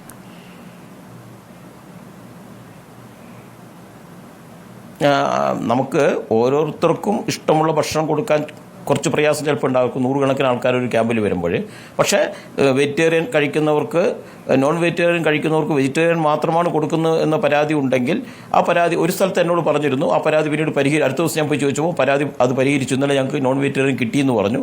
എല്ലാ ക്യാമ്പിലെയും കാര്യങ്ങൾ നമുക്ക് എല്ലാ ദിവസവും അറിയുന്നില്ലല്ലോ. ആൾക്കാർ വിളിച്ചു പറയുന്നതനുസരിച്ച് ഇടപെടുന്നുണ്ട്. തീർച്ചയായിട്ടും അങ്ങനെ എന്തെങ്കിലും മേപ്പാടിയിൽ അങ്ങനെ പ്രശ്നമുണ്ടെങ്കിൽ തീർച്ചയായിട്ടും നമുക്ക് അതിൽ ഇടപെടാൻ കഴിയും. ക്യാമ്പ് ഒരാഴ്ചയും കൂടി ചിലപ്പോൾ തുടരാൻ സാധ്യതയുണ്ട്. തീർച്ചയായിട്ടും അത്തരം കാര്യങ്ങളൊക്കെ ഒരാഴ്ച കഴിഞ്ഞു കഴിഞ്ഞാൽ വാടക വീടുകളിലേക്ക് പതുക്കെ മാറാം അല്ലേ? പതുക്കെ മാറേണ്ടി വരും. ഞാൻ ദിവസം പ്രഖ്യാപിക്കേണ്ടത് ഗവൺമെൻറ്റാണ്, ഒരാഴ്ചക്കകം എന്നുള്ള പ്രതീക്ഷ ഞാൻ പറഞ്ഞതാണ്. ഞാനല്ലല്ലോ ഔദ്യോഗികമായിട്ട് പറയേണ്ടത്, അതെല്ലാം ഗവൺമെൻറ് പ്രഖ്യാപിക്കുന്നതാണ്. നേരത്തെ ഇവിടെ പറഞ്ഞ പോലെ ഗവൺമെൻറ്റും അതുപോലെ തന്നെ ആവശ്യമാണെങ്കിൽ പാർട്ടി പ്രതിനിധികളൊക്കെ ആയിട്ട് ചർച്ച ചെയ്യുമെന്ന് നേരത്തെ BJPയുടെ പ്രതിനിധി കൂടെ പറഞ്ഞല്ലോ. അതെല്ലാം ഗവൺമെൻറ് ജനാധിപത്യപരമായ സുതാര്യമായ നടപടിയുടെ ഭാഗമായിട്ടാണ്. അതാണ് ഇപ്പോൾ ചെയ്തുകൊണ്ടിരിക്കുന്നത്. ഏതായാലും ആളുകൾ ഒറ്റപ്പെടാൻ വേണ്ടി പാടില്ല, ആരൊക്കെ അവിടെ താമസിക്കണം. നേരത്തെ ഒരു കാര്യം കൂടി അദ്ദേഹം പറഞ്ഞു, പാടിയുണ്ട് പക്ഷെ ഭൂമിയുണ്ട്. അതെങ്ങനെയാണ്? ഭൂമി താമസയോഗ്യമാണോ എന്ന് പരിശോധിച്ചുകൊണ്ടിരിക്കുന്നുണ്ട്. ഭൂമി ഉള്ളത് കൊണ്ട് മാത്രം കാര്യമായില്ല. ഒരു വീട് തകർന്നില്ല വിചാരിക്കാം, അതെ, അപ്പം അത് പറ്റില്ല. അതെ, അത് പറയേണ്ടത് ജിയോളജിക്കൽ ഡിപ്പാർട്ട്മെന്റാണ്. പക്ഷെ അവർക്ക് നഷ്ടപ്പെട്ടത് ഒരു വീടാണ് എന്ന നിലയ്ക്ക് അവർ സ്ഥലം വാങ്ങി വീട് പണി തുടങ്ങിയതായിരുന്നു. ആ വീട് പണി പൂർത്തിയാക്കും മുമ്പ് ദുരന്തം സംഭവിച്ചു. അപ്പം അങ്ങനെയുള്ളപ്പോൾ അവരുടേത് ഒരു വീട് തന്നെ നഷ്ടപ്പെട്ടു എന്ന നിലയ്ക്കുള്ള സഹായം ലഭിക്കുമെന്നുള്ളതാണ് ചോദ്യം. അതാണ് പാടിയിലുള്ളവരുടെ സംശയം. അല്ല, അങ്ങനെയല്ലേ നമുക്ക് കണക്കാക്കാൻ കഴിയൂ. ഭാഗികമായി പണിത വീടുണ്ട്, അപ്പോൾ അവർക്കിനി വീടില്ല. ഭാഗികമായിട്ട് ഇനി പണിയണം കഴിയില്ല. അല്ലാതെ പുതിയ സ്ഥലത്ത് പോയിട്ട് ഭാഗികമായി പണിത് ബാക്കി പണിയണമെന്നല്ലല്ലോ നമുക്ക് ആലോചിക്കാൻ വേണ്ടി കഴിയുക. അതെല്ലാം തീർച്ചയായിട്ടും പുതിയ വീട് തന്നെ. അതിനുവേണ്ടി എന്തെങ്കിലും കുറവുണ്ടെങ്കിൽ പൊതുപ്രവർത്തകരുടെ നിലയ്ക്ക് ഞങ്ങളുടെയൊക്കെ ചുമതലയാണ് അതിൽ ശക്തമായി സമ്മർദ്ദം ചെലുത്തുക എന്നുള്ളത്. ആ ഉത്തരവാദിത്വം നിർവഹിക്കുക എന്നുള്ളതാണ്. ഗവൺമെൻറ് കാര്യങ്ങൾ പറയുമ്പോൾ ചില കാര്യങ്ങൾ ചിലപ്പോൾ ചില കുറവുകൾ സംഭവിച്ചു വന്നേക്കാം. ആ കുറവുകൾ ചൂണ്ടിക്കാണിക്കുക എന്നുള്ളത് പ്രദേശവാസികൾ എന്ന നിലയ്ക്ക് ഞങ്ങളുടെ ചുമതലയാണ്, പൊതുപ്രവർത്തകർക്ക് നമ്മുടെ ചുമതലയാണ്, അത് നമ്മുടെ എല്ലാവരുടെയും കൂടെ ചുമതലയാണ്. നിങ്ങളുടെ ഈ ചർച്ച തന്നെ അതിന് പ്രേരകമാണല്ലോ. നിങ്ങളിപ്പോൾ പറയുന്ന ചർച്ച തന്നെ അതിന് പ്രേരകമായിട്ട് വരുന്ന നിർദ്ദേശങ്ങളായിട്ട് കണക്കാക്കപ്പെടുകയാണ് വേണ്ടത്. തീർച്ചയായും. മുഹമ്മദ് റാഷിദ്, അപ്പോൾ ക്യാമ്പിലുള്ള പാടിയിൽ നിന്നുള്ള ഈ വീട് പണി തുടങ്ങിയവരോട് പറയുക, അവർക്കും വീട് എന്ന നിലയ്ക്ക് തന്നെയാണ് സഹായം ലഭിക്കുക, അവർക്ക് വീട് നഷ്ടപ്പെട്ടതായി തന്നെയാണ് കണക്കാക്കുക. പിന്നെ ഈ പറഞ്ഞതുപോലെ ഇതുവരെയുള്ള ജീവിത സാഹചര്യമല്ല, താങ്കൾ പറയുന്നത് ഞങ്ങൾക്ക് മനസ്സിലാകുന്നുണ്ട്, അത് എങ്ങനെയാണ് അനുഭവിക്കുന്നതെന്നൊക്കെ മനസ്സിലാകുന്നുണ്ട്. ആദ്യത്തെ ചർച്ചയിൽ താങ്കൾ വന്നിരുന്നപ്പോൾ ഒരു പരാതിയും പറഞ്ഞില്ല. എനിക്ക് നല്ല ഓർമ്മയുണ്ട് താങ്കൾ എങ്ങനെയാണ് സംസാരിച്ചതെന്ന്. ഇന്ന് ദിവസങ്ങൾ ഇത്ര കഴിയുമ്പോൾ ആ സാഹചര്യം മാറുമ്പോൾ അത് മനസ്സിലാക്കാനാകുന്നു. മുഹമ്മദ് റാഷിദ്, എന്തായാലും സഹായം കിട്ടും. നിജേഷ് അരവിന്ദ്, ഇപ്പോൾ ക്യാമ്പുകളിൽ ആശങ്കയായിട്ടുണ്ടായിരുന്നു. പറഞ്ഞോളൂ. ഇത് ഒരു ആശങ്കയായിട്ടുണ്ടായിരുന്നു ഈ പാടികളിലെ താമസക്കാർക്ക്. അത് ഏകദേശം ഇപ്പോൾ ശശീന്ദ്രൻ സാറ് പറഞ്ഞത് ക്ലിയർ ആയിട്ടുണ്ട്, ഒരു ആശ്വാസമായിട്ടുണ്ട്. പിന്നെ മറ്റൊരു ആവശ്യം കൂടി പരാതിയായിട്ടല്ല പറയാനുണ്ട്. എന്ന് വെച്ചാൽ ജോലിക്ക് പോയ ഈ വെൽഡിങ് ജോലിക്ക് പോയ ആൾക്കാരുണ്ട്, ഇൻഡസ്ട്രിയിൽ ജോലിക്ക് പോയ ഇലക്ട്രീഷ്യന്മാരൊക്കെ ഉണ്ടായിരുന്നു. അപ്പോൾ അവരുടെയൊക്കെ ടൂൾസ് അടക്കം ഒലിച്ചു പോയിട്ടുണ്ട്. പിന്നെ നിലവിൽ വാടക വീട്ടിലേക്കൊക്കെ മാറിയാൽ അവർക്ക് ഭാവിയിൽ പിന്നെ വരുമാന മാർഗമായിട്ടുള്ള സാമഗ്രികൾ പെട്ടെന്ന് വാങ്ങാനൊക്കെ പ്രയാസം ഉണ്ടാവും. ജോലിക്ക് പോയാലല്ലേ, ജോലിക്ക് പോകണമെങ്കിൽ ഈ പറഞ്ഞ യന്ത്രങ്ങളൊക്കെ അവർക്ക് വേണ്ടി വരും, വെൽഡിംഗ് മെഷീനൊക്കെ. അപ്പൊ അതിന്റെ കാര്യത്തിലൊക്കെ ഒരു പ്രയാസം. അതൊക്കെ ആരൊക്കെയാണ്, എത്ര പേരാണ്? ഇതിപ്പോൾ എല്ലാം സർക്കാരിന് ചെയ്യാൻ പറ്റില്ല മുഹമ്മദ് റാഷിദ്. സർക്കാർ ചെയ്യും, സർക്കാരിന് പറ്റാത്ത കുറേ കാര്യങ്ങൾ അല്ലാതെയും സന്നദ്ധ പ്രവർത്തകർ ചെയ്യുന്നുണ്ട്. ഇന്നിപ്പോൾ നോക്കൂ, റിപ്പോർട്ടർ ചാനൽ തന്നെ സംസാരിച്ച 2 പേർക്ക് രണ്ട് ഓട്ടോറിക്ഷ തൊഴിലാളികൾക്ക് ഓട്ടോ നൽകുമെന്ന് ഒരു വ്യവസായി സമ്മതിക്കുന്നുണ്ട്. അപ്പോൾ അങ്ങനെ ആരൊക്കെയാണ് ആവശ്യക്കാർ എന്ന് പറയുമ്പോൾ അവരുടെ വിവരങ്ങളൊക്കെ തരുമ്പോൾ നമ്മൾ തന്നെ, നമ്മുടെ പ്രതിനിധികൾ തന്നെ അവരുടെ പ്രതികരണങ്ങൾ എടുക്കുകയും ആ സഹായം ഇത് കണ്ടു നിൽക്കുന്നവർ തരാൻ തയ്യാറാവുകയൊക്കെ ചെയ്യും. എന്താണ് ശശീന്ദ്രൻ പറയാൻ പോയത്? മുഹമ്മദ് റാഷിദ് ഇപ്പോൾ പറഞ്ഞല്ലോ, ക്യാമ്പിൽ കഴിയുന്ന ആൾക്കാർക്ക് എന്ത് സ്കില്ലാണ് ഭാവിയിൽ ചെയ്യാൻ വേണ്ടി കഴിയുക എന്നുള്ള പഠിക്കുന്നതിന് വേണ്ടി ഒരു ടീം തിരുവനന്തപുരത്ത് നിന്ന് ക്യാമ്പ് സന്ദർശിക്കുന്നുണ്ട്. അവർക്ക് എന്തൊക്കെയാണ് ചെയ്യാൻ വേണ്ടി കഴിയുക, ഭാവിയിൽ എന്ത് ജോലിയാണ് ചെയ്യാൻ വേണ്ടി കഴിയുക, അതിൽ ഈ സ്കില്ലെല്ലാം, ഈ വെൽഡിങ്, അത്തരം കാര്യങ്ങളൊക്കെ നമുക്ക് ചെയ്യാൻ കഴിയുമെന്നാണ് എൻ്റെ പ്രതീക്ഷ. പുനരധിവാസം എന്ന് പറഞ്ഞാൽ ഒരാളെ ക്യാമ്പിൽ നിന്ന് മാറ്റി ഒരു വീട്ടിൽ കൊണ്ടുപോയി താമസിപ്പിക്കുക എന്നുള്ളതല്ല. അവരുടെ ഭാവി ജീവിതം, കുട്ടികളുടെ വിദ്യാഭ്യാസം, ആരോഗ്യം, നമ്മുടെ പുനരധിവാസത്തിനകത്ത് തന്നെ ഒരു പുതിയ കാഴ്ചപ്പാട് കേരളം ഉയർത്തിപ്പിടിക്കാൻ വേണ്ടി പോവുകയാണ്. അതാണ് ടൗൺഷിപ്പിലൂടെ വരുന്നത്. ഈ കാര്യങ്ങളെല്ലാം പരിഹരിക്കാവുന്ന രീതിയിൽ ഇടപെടേണ്ട, എല്ലാം ഒരാൾക്കും ഒരു പരാതി ഉണ്ടാവില്ല അർത്ഥത്തിലല്ല ഞാൻ പറയുന്നത്. പക്ഷേ അതിനുവേണ്ടി ഒരു ടീം ഇന്ന് രാവിലെ തിരുവനന്തപുരത്ത് നിന്ന് 2 പേര് എന്നോട് വന്ന് പറഞ്ഞിട്ട് അവർ കളക്ടറേറ്റിൽ ചെന്ന് ഈ ലിസ്റ്റ് എടുത്തിട്ടുണ്ട്. അവർ പരിശോധിക്കുകയാണ് ആ വീട്ടിൽ ആർക്കാണ് ജോലി ചെയ്യാൻ വേണ്ടി കഴിയുക, എന്ത് ജോലിയാണ് അവർക്ക് ചെയ്യാൻ വേണ്ടി കഴിയുക, അവർക്ക് എന്ത് ഉപകരണങ്ങളാണ് വേണ്ടി വരിക, അല്ലെങ്കിൽ എന്ത് സ്കില്ലാണ് ഗവൺമെൻറ് കൊടുക്കേണ്ടി വരിക. ഗവൺമെൻറ് അതൊക്കെ ഉൾപ്പെടുത്തിക്കൊണ്ടുള്ള ഒരു പദ്ധതി തയ്യാറാക്കുന്നുണ്ട്. അതിലെല്ലാം ഒരു പരാതിക്കും ഇടം വരാത്ത രീതിയിൽ കഴിയുന്നതെന്ന് ഞാൻ പറയുന്നില്ല. പക്ഷേ ഗവൺമെന്റ് അതിനും കൂടി ഒരു പരിഗണന കൊടുക്കുന്നുണ്ട്. ഗവൺമെന്റ് മാത്രമല്ല, കേരളം ഒന്നാകെ ഒന്നിച്ചു നിൽക്കുന്ന ഒരു ഘട്ടത്തിൽ സഹായം നൽകാൻ കഴിവുള്ള ഒരുപാട് പേർ ഇവിടെയുണ്ട്. ഒരുപാട് പേർ പണം കൊണ്ടും അതല്ലാതെ വസ്തുവായും വീടായും ഒക്കെ സഹായം നൽകാൻ കഴിയുന്ന ഒരുപാട് പേരുണ്ട്. അപ്പോൾ അവരിലേക്ക് എത്തിക്കുക എന്നുള്ളതാണ് നമ്മുടെ ഒരു ചുമതല, മാധ്യമപ്രവർത്തകരുടെ ചുമതല. അപ്പോൾ താങ്കൾ ഈ പേര് വിവരങ്ങൾ നൽകിയാൽ അവരുടെ പ്രതികരണം എടുക്കുക, പ്രതികരണം നൽകുമ്പോൾ സഹായം നൽകാൻ തയ്യാറുള്ളവർ മുന്നോട്ട് വരികയും ചെയ്യും. മുഹമ്മദ് റാഷിദ്, അത് നമുക്ക് പരിശോധിക്കാം. നിജേഷ് അരവിന്ദ്, ഇപ്പോൾ ഈ ക്യാമ്പുകളിൽ അവിടെ വിസിറ്റേഴ്സിന് അനുവാദമില്ല, അതായത് അവരുടെ സ്വകാര്യത സംരക്ഷിക്കും. അതാണ് മുഖ്യമന്ത്രി അന്ന് പറഞ്ഞിരുന്നത്. അത്രത്തോളം അക്കാര്യത്തിലൊക്കെ ഒരു ശ്രദ്ധ വച്ചിരുന്നു. പക്ഷേ പോകെ പോകെ ക്യാമ്പുകളുടെ അവസ്ഥ, അവിടെ വളണ്ടിയർമാരായി എത്തുന്നവർ കൃത്യമായി പ്രതികരിക്കാത്ത അവസ്ഥ, ഒരുപക്ഷെ അവരുടെ പരിചയക്കുറവുണ്ടാകാം, അല്ലെങ്കിൽ അവരുടെ ആ ഒരു സഹാനുഭൂതിയോടെ പെരുമാറാത്ത ചിലരെങ്കിലും ഉണ്ടാകുമല്ലോ. ഇപ്പം എല്ലാ മനുഷ്യരും ഒരുപോലെയല്ല. അതൊരു മുഴുവൻ സംവിധാനത്തിൻ്റെ കുഴപ്പമായിട്ടല്ല കാണേണ്ടത്, ചില ആളുകളുടെ കുഴപ്പമായിരിക്കും. അപ്പോൾ അതിൽ രാഷ്ട്രീയ നേതാക്കൾക്ക് കൃത്യമായി ഇടപെടാനും ആ കാര്യങ്ങൾ ശ്രദ്ധയിൽപ്പെടുത്താനും ഒക്കെ കഴിയും. അതിൽ നിങ്ങൾക്കും ഒരു പങ്കുണ്ട്, നിങ്ങളും ചെയ്യേണ്ടതാണ് നിജേഷ്. തീർച്ചയായിട്ടും. അപ്പോൾ നമ്മൾക്കറിയാമല്ലോ, കഴിഞ്ഞ 10-13 ദിവസമായി അവിടെ സംഭവിച്ചുകൊണ്ടിരിക്കുന്നതും അവിടെ ചെയ്തുകൊണ്ടിരിക്കുന്നതും ഒരു കാലത്തും കേരളം കാണാത്തതാണ്. ഇത്രയേറെ ഒരുമിച്ച് ചേർന്ന് നിന്നുകൊണ്ട് ഒരു വല്ലാത്തൊരു അവസ്ഥയെ അതിജീവിക്കാനുള്ള ശ്രമമാണ്. അതുകൊണ്ടാണ് വാക്കുകൾ ഉപയോഗിക്കുമ്പോൾ സൂക്ഷിച്ചത്. കാരണം ഒരു വാക്കോ ഒരു നോക്കോ ഈ ഒരു പ്രസ്ഥാനത്തിന്, അതായത് ചേർന്ന് നിന്നുള്ള ഈ പോരാട്ടത്തിന് തടസ്സം വരരുത്. അതുകൊണ്ട് തന്നെയാണ് അല്ലാതെ ഒരുമിച്ച് ചേർക്കുന്നത്. എന്ത് പ്രശ്നങ്ങളുണ്ട് എങ്കിലും അത് പരിഹരിക്കാൻ കഴിയും എന്നൊരു മാനസികാവസ്ഥ അവിടെ വന്നിരിക്കുന്ന എല്ലാ രാഷ്ട്രീയ നേതാക്കന്മാർക്കുണ്ട്, ജനപ്രതിനിധികൾക്കുണ്ട്. അവരങ്ങനെ തന്നെയാണ് മുന്നോട്ട് പോയിക്കൊണ്ടിരിക്കുന്നത്. ഒരു തരത്തിലുള്ള അഭിപ്രായ വ്യത്യാസമില്ല. അപ്പോൾ റാഷിദ് തന്നെ സംസാരിക്കുമ്പോൾ റാഷിദ് തന്നെ വളരെ ബുദ്ധിമുട്ടിക്കൊണ്ടാണ് സംസാരിക്കുന്നത്. കാരണം ആ ഒരു വാക്ക് എൻ്റെ പരാതിയല്ല, പക്ഷേ ക്യാമ്പിലുള്ള പൊതുവായിട്ടുള്ള ചില അസൗകര്യങ്ങളെപ്പറ്റി ഞാൻ സൂചിപ്പിക്കുകയാണ് എന്ന് പറയുമ്പോൾ അദ്ദേഹത്തിന് വേണ്ടിയിട്ടല്ല, മറ്റുള്ളവർക്ക് വേണ്ടിയാണ് സംസാരിക്കുന്നത്. അതിനോട് ശ്രീ ശശീന്ദ്രൻ മുൻ MLA പ്രതികരിച്ചത് അത് പരിഹരിക്കും എന്നുള്ളതാണ്. ഇപ്പോൾ ഞാൻ ഇന്ന് ഈ ചർച്ചയിൽ കേട്ട കാര്യങ്ങൾ എനിക്ക് എൻ്റേതായ സോഴ്സ് അവിടെയുള്ള ആളുകളുമായി ബന്ധപ്പെട്ട് ഞാനത് പരിഹരിക്കാനുള്ള ശ്രമം നടത്തും. ഞാനത് ഇന്നെന്ത് ചെയ്യും എന്ന് വിളിച്ചു പറയുകയല്ലല്ലോ വേണ്ടത്. ഞാൻ അതിൻ്റെ പരിഹാരം, ഇപ്പോൾ നമ്മൾക്ക് തന്നെ അറിയാം, വാഹനം നഷ്ടപ്പെട്ട ആളുകൾക്ക് വാഹനം കൊടുക്കാൻ, തൊഴിലില്ലാത്തവർക്ക് തൊഴിൽ കൊടുക്കാൻ. ഈ ഒരു പുനരധിവാസം എന്ന് പറയുന്നത് എളുപ്പമല്ല. നമ്മൾക്കൊക്കെ അവിടെ പോയ ആളുകൾക്ക് അതിൻ്റെ ഒരു ഭീകരത മനസ്സിലാവും. 3 ഗ്രാമങ്ങൾ ഏകദേശം ഇല്ലാതായി കഴിഞ്ഞു. എന്തെല്ലാം ചുറ്റുപാടുകളാണ് അവിടെ ഉണ്ടാവുക. അവിടുത്തെ കൃഷി, അവിടുത്തെ ജീവിത സാഹചര്യം, അവിടുത്തെ വീട്, അവിടുത്തെ സ്കൂൾ, കുടുംബം, നമുക്ക് പറഞ്ഞു തീർക്കാൻ കഴിയില്ല. ഇന്നിപ്പോൾ മന്ത്രി ശശീന്ദ്രൻ മന്ത്രി അവിടെ കരഞ്ഞു പോയി. നമ്മൾ ആലോചിച്ച് നോക്കും, 17 വയസ്സുകാർ അച്ഛനെ തിരഞ്ഞ് നടക്കുന്നു. അച്ഛനുള്ളവർ, അമ്മയില്ലാത്തവർ, കുട്ടികളില്ലാത്തവർ. അവിടെ നമ്മൾ വെറുതെ വാക്കുകൊണ്ട് പറഞ്ഞിട്ട് കാര്യമില്ല. ഇന്നത്തെ ആളുകൾ വന്നു, ഇന്നത് ചെയ്യും എന്നൊന്നും ഞാനിപ്പോൾ ഇവിടെ ഇരുന്ന് പറഞ്ഞിട്ട് കാര്യമില്ല. ഒരു വല്ലാത്ത യാഥാർത്ഥ്യത്തിലേക്കാണ് നമ്മൾ കാലെടുത്ത് വെച്ചിട്ടുള്ളത്.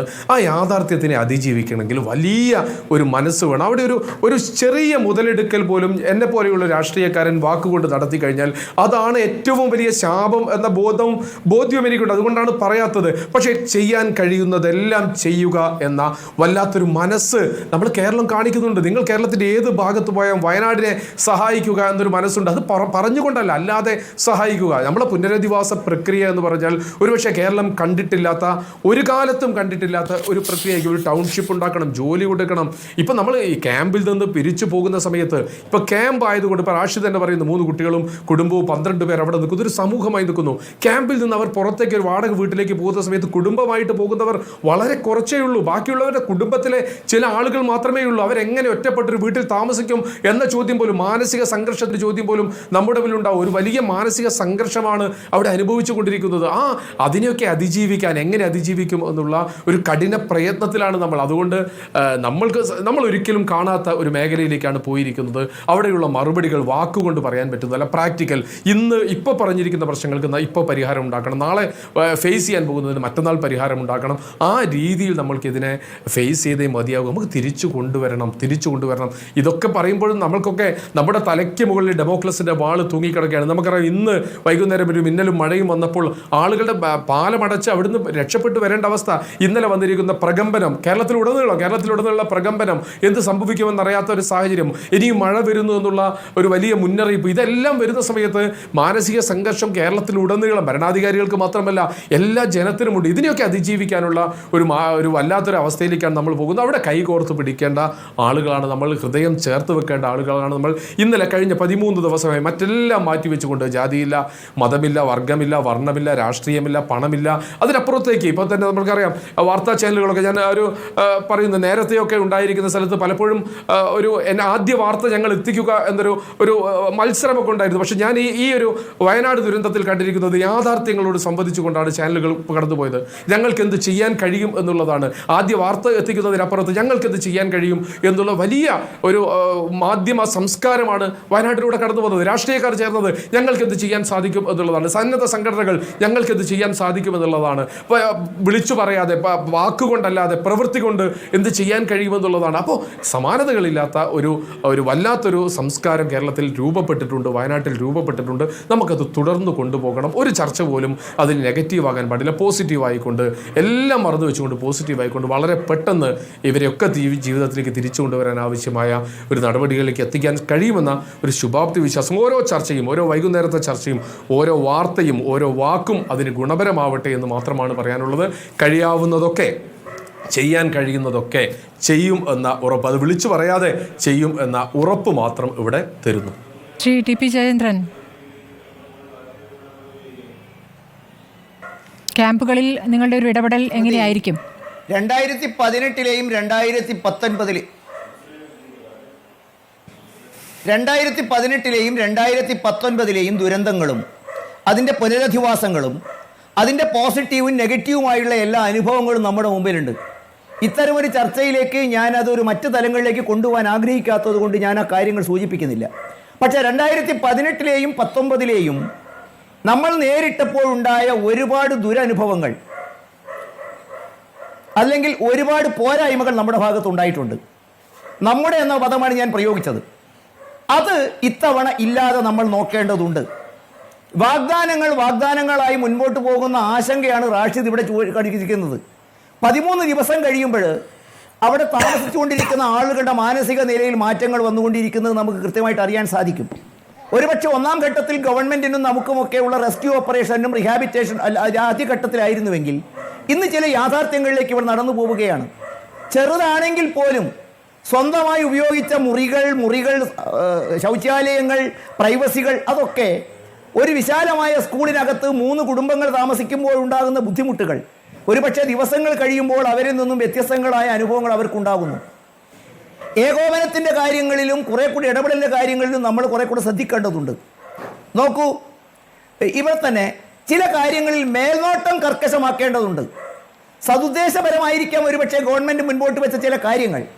പക്ഷേ ആ മേൽനോട്ടത്തിൻ്റെ കാർക്കശ്യവും നടപ്പിലാക്കുന്നതിൽ അല്പം ഫ്ലെക്സിബിളുമാകുമ്പോൾ പല പ്രശ്നങ്ങളും അവസാനിപ്പിക്കാം. ഭക്ഷണ കാര്യത്തിൽ സുഹൃത്ത് ചൂണ്ടിക്കാണിച്ച ചില വിഷയങ്ങൾ, വസ്ത്രങ്ങൾ നോക്കൂ. 2018-ലെ ദുരന്തത്തിൽ വയനാടിലെ കലക്ട്രേറ്റിൻ്റെ വസ്തുവകകൾ സൂക്ഷിച്ചിടത്ത് വസ്തുവകകൾ എക്സ്ട്രാ ആയിരുന്നുവെന്നും അത് കൂട്ടിയിട്ട്, ഞാൻ ആ പദം പ്രയോഗിക്കുന്നില്ല, അത് ഏതായാലും അർഹതപ്പെട്ട കൈകളിൽ എത്താതെ പോയ അനുഭവം നമ്മുടെ മുമ്പിലുണ്ട്. ഇപ്പം റാഷിദിൻ്റെ വാക്കുകൾ കേൾക്കുമ്പോൾ നമ്മൾ മനസ്സിലാക്കേണ്ടത് അവിടെ വസ്തുവകകൾ ആളുകൾ കൊടുക്കാൻ തയ്യാറാണ്. കേരളത്തിലെ വ്യാപാര സമൂഹം, പൊതുപ്രവർത്തകന്മാർ, മാധ്യമങ്ങൾ എല്ലാവരും അവിടത്തേക്ക് വേണ്ടതിലധികം വസ്തുവകകൾ എത്തിക്കുന്നതിന് വേണ്ടി തയ്യാറെടുത്തിട്ടുണ്ട്. പക്ഷേ വിതരണത്തിൽ അതിനോടല്പം ചേർന്ന് നിൽക്കുന്ന മുൻ MLA കൂടിയായ ശശീന്ദ്രനോട് ഞാൻ ചൂണ്ടിക്കാണിക്കുന്നത് അല്പം കൂടെ ഫ്ലെക്സിബിളായ ഒരു നയം, ഈ സാധനങ്ങൾ എത്ര വേണമെങ്കിലും തരാൻ കേരളത്തിലെ പൊതുസമൂഹം തയ്യാറാണ്. കേരളത്തിൻ്റെ പുറത്തു നിന്നുള്ള ആളുകൾ നമുക്ക് നിരവധി വസ്തുവകകൾ എത്തിച്ചിട്ടുണ്ട്. ഇനിയും ആവശ്യപ്പെട്ടാൽ അവർ തയ്യാറാണ്. അതുകൊണ്ട് മേൽനോട്ടത്തിൻ്റെ കാർക്കശ്യവും നടപ്പിൽ വരുത്തുന്നതിൽ അല്പം കൂടി ഫ്ലെക്സിബിളായിട്ട് നമുക്ക് മുൻപോട്ട് പോകേണ്ടതുണ്ട്. പിന്നെ റാഷിദ് ചൂണ്ടിക്കാണിച്ച ഒരു ആശങ്ക, പാടികളിൽ താമസിക്കുന്നവർക്ക് സ്ഥിരമായിട്ട് അവർ പാടികൾ താമസിക്കേണ്ടവരല്ല. അവർ സ്വന്തമായി ഭൂമി അക്വയർ ചെയ്തവരാണ്, വീട് ഉണ്ടാക്കേണ്ടവരാണ്.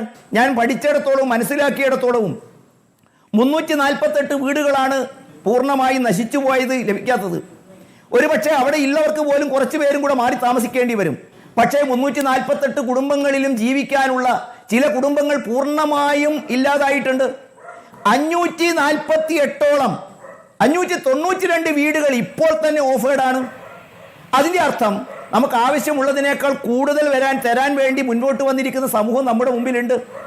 അതും കൂടെ നമ്മളൊന്ന് കണക്ട് ചെയ്യുകയാണെങ്കിൽ പാടികളിൽ താമസിക്കുന്നവർ, ഒരുപക്ഷെ ഗവൺമെൻറ് സംവിധാനങ്ങൾക്ക് ബുദ്ധിമുട്ടുണ്ടാകാം, പക്ഷെ സന്നദ്ധ സംഘടനകളുടെ ഇത്തരം കാര്യങ്ങൾ നമ്മളൊന്ന് സമരസപ്പെടുത്തിക്കൊണ്ട് മുൻപോട്ട് പോയാൽ കുറേ കൂടി നമുക്ക് കർശനമായിട്ട് കാര്യങ്ങൾ കുറേ കൂടെ ഫ്ലെക്സിബിളായിട്ട് ചെയ്യാൻ സാധിക്കും.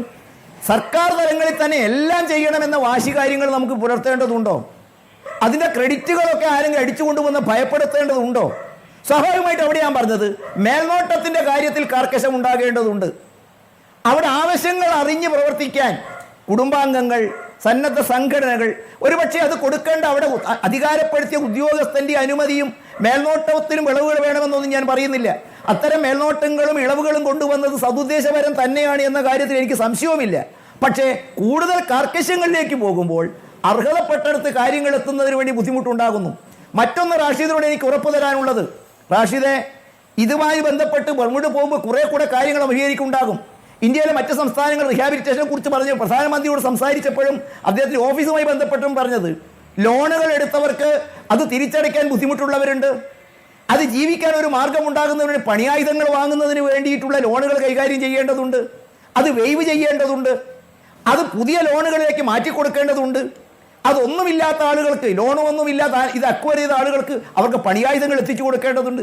അവിടെയാണ് ഞാൻ ചൂണ്ടിക്കാണിച്ചത്, കേവലം വീട്, കേവലം താമസം, താൽക്കാലികമായ പദ്ധതിക്കപ്പുറത്തേക്ക് വിശാലമായ ഒരു ക്യാൻവാസിൽ ഒരുപക്ഷെ ഇതൊരു പ്രത്യേക പാക്കേജോ ഒരു പ്രത്യേക സ്പെഷ്യൽ വെഹിക്കിൾ എന്നുള്ള നിലയ്ക്ക് കണ്ടുകൊണ്ട് ഒരു വലിയ ക്യാൻവാസിലേക്ക് നമുക്ക് ഇരിക്കണം. ഒരുപക്ഷെ 2018 19 ഇന്ന് കാണിക്കുന്ന ആവേശങ്ങളിൽ നിന്നും നമ്മൾ അല്പം പുറകോട്ട് പോകുമ്പോൾ ഇന്നും 18 19 ഒക്കെ അനുഭവങ്ങൾ നമ്മുടെ മുമ്പിലുണ്ട്. ഇപ്പോഴേതായാലും കേരളത്തിൻ്റെ സമൂഹം മുമ്പോട്ട് വന്നിരിക്കുന്നു. യാഥാർത്ഥ്യങ്ങളുമായി താതാത്മ്യം പ്രാപിച്ചുകൊണ്ട് എല്ലാം നഷ്ടപ്പെട്ട് ഉടുതുണിക്കും മറുതുണിയും കൈസയിൽ 10 നയാ പൈസയും ഇല്ലാതെ ബന്ധുക്കളിൽ നിന്നും സഹായം സ്വീകരിക്കുന്നതിനുള്ള മാനസികമായിട്ടുള്ള ഒരു വ്യത്യാസം, ഒരു അവസ്ഥയൊക്കെ അനുഭവിക്കുന്ന സമൂഹത്തെ ഈ അർത്ഥത്തിൽ ചേർത്ത് പിടിക്കാനും ഈ നിയന്ത്രണങ്ങൾക്കും മറ്റു കാര്യങ്ങൾക്കുമൊക്കെ അല്പം ഫ്ലെക്സിബിൾ ആയിക്കൊണ്ട് സർക്കാർ തലങ്ങളിലുള്ള കടുംപിടുത്തങ്ങളിൽ നിന്നും അല്പം ഇളവ് വരുത്തിക്കൊണ്ട് സഹായിക്കാൻ വരുന്നവരുടെ സഹായം സ്വീകരിച്ചുകൊണ്ട് അത് പരമാവധി എത്തേണ്ട ആളുകളിലേക്ക് എത്തിക്കാൻ വേണ്ടി നമുക്ക് കഴിഞ്ഞാൽ മാത്രമേ ഈ പുനരധിവാസവും വയനാട് നേരിട്ട് ചേർത്ത് പിടിക്കുന്നു എന്നൊക്കെ നമ്മൾ പറയുന്ന ഈ കാര്യങ്ങൾ യാഥാർത്ഥ്യമാവുകയും. തീർച്ചയായും ഇതുവരെ ഇല്ലാത്തൊരു ഐക്യം 2018 19 ഇല്ലാത്ത തരം ഐക്യം, അന്നും ഐക്യമുണ്ടായിരുന്നു. പക്ഷേ അതിലപ്പുറം രാഷ്ട്രീയ വ്യത്യാസമില്ലാതെ എല്ലാവരും ഒരുമിക്കുന്ന ഒരു സാഹചര്യം നമ്മളിപ്പോൾ വയനാട്ടിൽ കാണുന്നുണ്ട്. പക്ഷേ പിഴവുകളുണ്ട്, പാകപ്പിഴകളുണ്ട്. അതൊക്കെ തിരുത്തി തന്നെയാണ് മുന്നോട്ട് പോകേണ്ടത്. ഇപ്പോൾ ഞാൻ മനസ്സിലാക്കുന്നത് മുഹമ്മദ് റാഷിദിന് ചർച്ചയ്ക്ക് വന്നിരിക്കുമ്പോഴുണ്ടായ അവസ്ഥയല്ല ചർച്ചയിൽ നിന്ന് മടങ്ങുമ്പോൾ എന്നാണ്. കുറച്ചെങ്കിലും ആശ്വാസവും പ്രതീക്ഷയുമില്ലേ മുഹമ്മദ് റാഷിദ്? ആശ്വാസമുണ്ട്, പ്രതീക്ഷയുണ്ട്. പിന്നെ ഇവരെല്ലാവരുടെ ഉള്ളൊരു യോജിപ്പ് വളരെ പ്രതീക്ഷയെ അർച്ചിക്കുന്ന ഒരു സംഭവമാണ്. കുഴപ്പമില്ല, എന്തായാലും രാഷ്ട്രീയം മതവും ഒന്നും നോക്കാതെ എല്ലാവർക്കും ഒരേപോലെ നമുക്കിവിടെ ജീവിക്കാനുള്ള ഒരു സാഹചര്യം ഉണ്ടാക്കി തന്നാൽ അത് വലിയൊരു കാരുണ്യമായിരിക്കും. തീർച്ചയായും ശ്രീ ശശീന്ദ്രൻ, അതൊന്ന് പ്രത്യേകം ശ്രദ്ധയിലേക്ക് ഞാനത് താങ്കളോട് തന്നെ പറയുകയാണ്. വളരെ നന്ദി ചർച്ചയിൽ പങ്കെടുത്ത ശ്രീ CK ശശീന്ദ്രൻ, നിജേഷ് അരവിന്ദൻ, TP ജയചന്ദ്രൻ, മുഹമ്മദ് റാഷിദ്.